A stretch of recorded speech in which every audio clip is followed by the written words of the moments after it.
अस्सलाम वालेकुम प्यारा दोस्तों, क्या हाल है? ठीक ठाक हो? उम्मीद हो सारे दोस्त ठीक ठाक होंगे। दोस्तों आज के इस न्यू वीडियो में मैं आपको बताता चलूँ कि सुपर कापर इंस्टॉल करने का तरीका।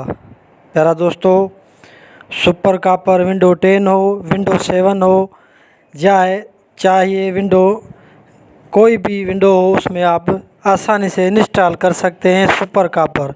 तो चलिए अब हम चलते हैं, प्यारे दोस्तों को बताते हैं कि सुपर कापर इंस्टॉल करने का तरीका।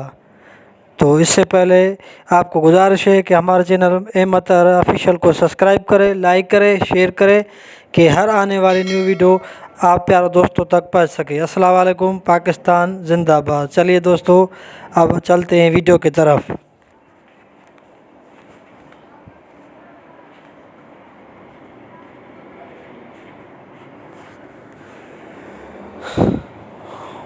उम्मीद है दोस्तों कि आज की हमारी न्यू वीडियो आप दोस्तों को पसंद आई होगी। सुपर कापर के बारे में जो आपको हमने बताया और इंस्टॉल करने का तरीका सिखाया, तो आपको वीडियो कैसे लगी? अच्छी लगी तो कमेंट में ज़रूर लिखना।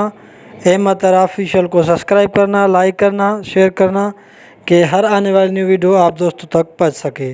प्यारा दोस्तों, बड़ी मेहरबानी आपकी वीडियो को वॉच किया, मेहरबानी।